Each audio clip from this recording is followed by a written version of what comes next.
In this video, I'm going to show you how to copy Instagram profile link. That is quite simple and easy to do, so let's begin. And first, open up Instagram app and then right here tap at your profile picture.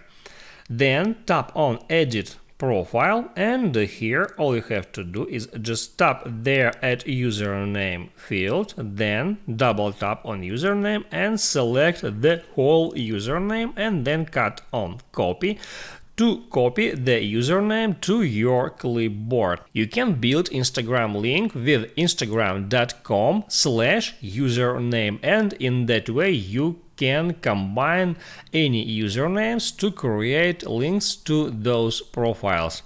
The best way to do it is to open up Safari, then tap on search box, start typing Instagram, and then hit go.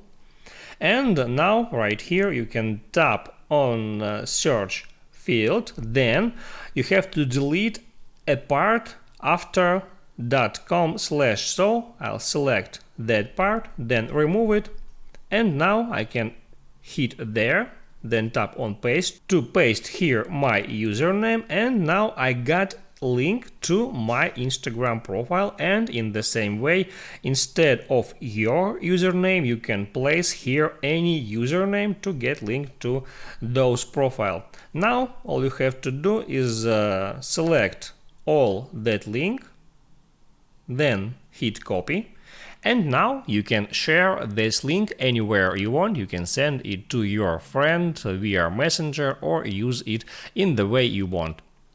Write down in the comments below if it helps you, and don't forget to like and subscribe.